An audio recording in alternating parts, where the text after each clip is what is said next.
నేనండి మీ గోదావరి అబ్బాయిని ఆర్ఆర్ గోదావరి తెలుగు మన యూట్యూబ్ ఛానల్. ఫ్రెండ్స్, ఈరోజు నేను నేపాల్ హిమాలయాలు చూడడానికి రావడం జరిగిందండి. ఈ హిమాలయాలతో పాటు అతి పురాతనమైన బౌద్ధ మందిరాల దర్శనాన్ని కూడా చేసుకున్నాను. అయితే నేను చాలా బౌద్ధ మందిరాలకు వెళ్ళాను, కానీ అలాగే ఇటువంటి బౌద్ధ మందిరాన్ని చూడడం ఇదే ఫస్ట్ టైం అండి. ఇది ఎందుకంటే స్వయంభూనాథ స్తూపం నేపాల్లో ఉంటుంది. నేపాల్లో కూడా చాలా బౌద్ధ మందిరాలు ఉన్నాయి, కానీ ఇప్పుడు నేను చూపించబోయే బౌద్ధ మందిరాన్ని ఇదే ఫస్ట్ టైం చూడడం అండి. కొండ మీద చాలా అద్భుతంగా నిర్మించారు. అయితే మనం ఈ బౌద్ధ మందిరానికి వెళ్ళినప్పుడు టికెట్ మాత్రం తీసుకోవాలండి. మనకి టికెట్లతో పాటు ఒక ఐడి కార్డు కూడా ఇస్తాడు. వాటిని ఐడి కార్డు చూపిస్తేనే మనకు లోపలికి అయితే పంపిస్తారు అండి. వేరే బౌద్ధ మందిరాల దగ్గర అయితే టికెట్ కానీ ఇలా ఐడి కార్డు ఏమీ ఉండదు. ఈ ఒక స్వయంభూనాథ స్తూపం దగ్గర మాత్రమే మనం ఐడెంటిటీ కార్డు అయితే మనకి ఇస్తాడు అండి. ఫ్రెండ్స్, మన బౌద్ధ మందిరాలకు వెళ్ళినప్పుడు మనకు ముందుగా కనిపించేవి ఈ చక్రాలు అండి. అసలు ఈ చక్రాలు ఎందుకు పెట్టారు అనేది కూడా నాకు తెలియదు. గోడల మీద అలాగే మందిరాల లోపల కూడా చిన్న సైజు నుండి భారీ సైజులో చక్రాలు ఉంటాయి. ఇక్కడికి వచ్చిన ప్రతి ఒక్కరు ఈ చక్రాలను తిప్పుతూ ఉంటారండి. అవి తిరుగుతూ ఉంటాయి. అయితే వాటి మీద బుద్ధిని లిపి కూడా రాసి ఉంటుంది. అదేంటో నాకు అయితే అర్థం కాలేదు. ఫ్రెండ్స్, మీరు కూడా నేపాల్ వెళ్ళినప్పుడు తప్పకుండా ఈ బౌద్ధ మందిరాలకు వెళ్ళండి. చాలా చాలా బాగుంటాయి. ఇప్పుడు గౌతమి బుద్ధుడి యొక్క జీవిత చరిత్ర విశేషాలు ఏంటో చూద్దాం రండి.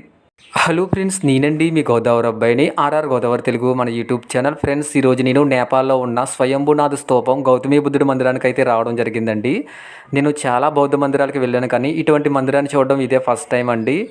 ఎందుకంటే ఎత్తైన కొండ మీద చాలా అద్భుతంగా ఈ గౌతమి బుద్ధుడి మందిరాన్ని నిర్మించారు. ఫ్రెండ్స్, అసలు గౌతమి బుద్ధుడు ఎవరు, ఆయన చరిత్ర విశేషాలు ఏమిటి మనం తెలుసుకోవాలి అంటే మీరు మన వీడియోని మీరు పూర్తిగా చూడవలసిందేనండి.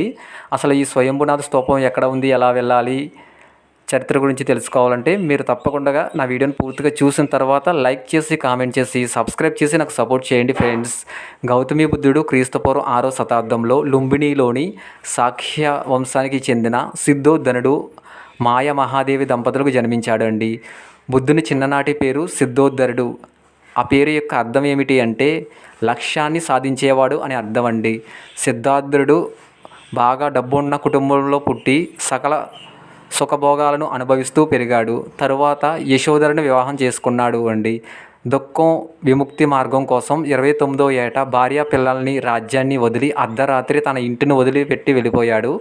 7 సంవత్సరాల తర్వాత కఠిన తపస్సు తర్వాత ఫ్రెండ్స్, బీహార్ బుద్ధగయలో బోధి వృక్షం అంటే రావి చెట్టు కింద తన 35వ ఏట జ్ఞానోదయం పొందాడు. జ్ఞానోదయం పొందిన తర్వాత సిద్ధార్థరుడు బుద్ధుడిగా జ్ఞానోదయం పొంది ప్రపంచ దేశాలు తిరిగారండి. సుమారు 45 ఏళ్ల పాటు ధర్మాన్ని ప్రచారం చేసిన తరువాత క్రీస్తు పూర్వం 483లో కుషినగరంలో 80వ ఏట మరణించాడు అండి. ప్రపంచం మొత్తం మనకి ఈ బౌద్ధ మందిరాలు చాలా చాలా కనిపిస్తాయి అండి. బుద్ధుడి విగ్రహాలు కూడా మనకు దర్శనమిస్తూ ఉంటాయి. బౌద్ధ మతం కూడా చాలా ప్రపంచవ్యాప్తంగా ఉన్నాయి. ఫ్రెండ్స్, మీరు నా వీడియోని లైక్ చేసి కామెంట్ చేసి సబ్స్క్రైబ్ చేసి నాకు సపోర్ట్ చేయండి. ఫ్రెండ్స్, ప్లీజ్ సబ్స్క్రైబ్ మన YouTube channel RR Godavari Telugu. Friends, Swayambhunath స్తూపం కాఠ్మండూలో ఉన్న అత్యంత పురాతనమైన బౌద్ధ పుణ్యక్షేత్రాల్లో ఒకటండి. ఈ ప్రదేశం 2000 సంవత్సరాల క్రితం ఉద్భవించిందని నమ్ముతారు. బౌద్ధుల పురాణాల ప్రకారం ఒకప్పుడు కాఠ్మండూలో మొత్తం ఒక పెద్ద సరస్సుగా ఉండేదండి. మంజుశ్రీ అనే బోధితత్వకుడు తన ఖడ్గంతో సరస్సులోని నీటిని బయటకు పంపగా ఆ సరస్సుల మధ్యలో ఉన్న పద్మ పువ్వు ఒక కొండపై స్తూపంగా మారిందని చెబుతారండి. స్వయంభూ అంటే స్వయంభువు లేదా స్వయం ఉద్భవించిందని అర్థం.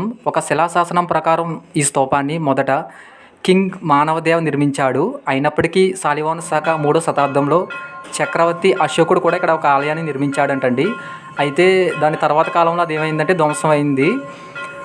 అలాగే ఇక్కడ చాలా సిద్ధాంతాలు కూడా మనకు తెలియజేస్తాయండి. 17వ శతాబ్దంలో ప్రతాప్ మల్ల రాజు తూర్పు వైపు మెట్ల మార్గాన్ని నిర్మించాడు అండి. ఈ దేవాలయం పెద్ద కొండ మీద అయితే ఉంటుంది. ఫ్రెండ్స్, స్వయంభూనాథ స్తూపం చెరువు చుట్టూ చాలా ముసళ్ళు అయితే ఉండేవంటండి. అందుకే ఈ దేవాలయానికి ముసలి దేవాలయం అని కూడా పేరు వచ్చింది. ఈ స్తూప సముదాయంలో సుమారు 500 అడవి కోతులు నివసిస్తాయండి. మంజుశ్రీ అనే బోధితత్వకుడు జుట్టులోని పేలు కోతులుగా మారాయని ఒక పురాణ కథ కూడా ఉన్నది. అందుకే దీన్ని ముసలి దేవాలయం, మంకీస్ టెంపుల్ అని కూడా పిలుస్తారు. ఈ స్తూపం యునెస్కో ప్రపంచ వారసత్వ ప్రదేశంగా గుర్తించిందండి. ఈ చారిత్రాత్మక హిందువులకు బౌద్ధులకు పుణ్యక్షేత్రంగా మారింది. ఇది రాజధాని కాఠ్మండు నగరకు పశ్చిమాన సుమారు 5 నుండి 5 కిలోమీటర్ల దూరంలో ఒక కొండపై ఉన్నది. కాఠ్మండు నుండి ఈ స్తూపానికి చేరుకోవడానికి మనకి వివిధ మార్గాలు అయితే ఉన్నాయండి. బస్సు ప్రయాణం అయితే రత్న పార్క్ నుండి స్వయంభూ వైపు బస్సులు అందుబాటులో ఉన్నాయి. బస్ ఛార్జీ వచ్చేసరికి ఒక 20 నుండి 30 రూపాయలు, అది నేపాలీ డబ్బుల్లో ఉంటుందండి. కొండపై ప్రధాన స్తూపాన్ని చేరుకోవడానికి 2 ప్రధాన మార్గాలు ఉన్నాయి. తూర్పు వైపు నుండి అయితే వెళ్ళవచ్చు అండి. యాత్రికులు సాధారణంగా 365 మెట్లు ఎక్కి ప్రధాన స్తూపం వద్దకు చేరుకుంటారు. అలాగే పశ్చిమాన వైపు కూడా మెట్ల మార్గం ఉన్నది. మెట్లు ఎక్కలేని వారు అలాగే వృద్ధులు వాహనాల ద్వారా కూడా కొండ వెనుక భాగం నుండి నైరుతి దిశ నుండి నేరుగా కొండపైకి అయితే చేరుకోవచ్చండి. విదేశీ పర్యాటకులకు సుమారు 200 నేపాలీ రూపాయలు ప్రవేశ రుసుము వసూలు చేస్తారు. ఉదయం వెళ్ళడం వల్ల కాఠ్మండు లోయ యొక్క అందమైన సూర్యోదయ దృశ్యాలను చూడవచ్చు.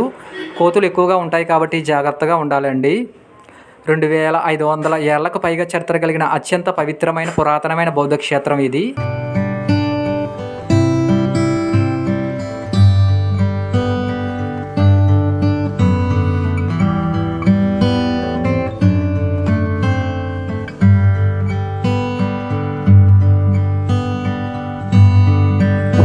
అంతేకాదండి, అశోక చక్రవర్తి కూడా ఈ ప్రదేశాన్ని సందర్శించాడు అని క్రీస్తు శక 5వ శతాబ్దంలో లిచ్చిలి రాజులు ఈ ఆలయాన్ని పునర్నిర్మాణం చేశారు అని చారిత్రక ఆధారాలు శాసనాల ద్వారా తెలుస్తున్నాయండి. ఈ బౌద్ధ మందిరం నిర్మాణ విశేషాలు ఏ విధంగా ఉన్నాయి అంటే, ఇది తెల్లటి గోపురం, దానిపై బుద్ధుని జ్ఞాన నేత్రాలు 4 దిక్కుల మరియు 13 అంచెల బంగారు శిఖరంతో నిర్మించబడి ఉన్నది అండి. ఈ ప్రదేశం హిమాలయాలు ఆధ్యాత్మికతకు మరియు హిందూ బౌద్ధ సంస్కృతుల కలయికకు అద్భుతమైన ఉదాహరణగా నిలుస్తుందండి. ఫ్రెండ్స్, బౌద్ధ మందిరాల చుట్టూ ఇటువంటి చక్రాలు ఎందుకు పెట్టారో నాకు ఇప్పటికీ తెలియదండి.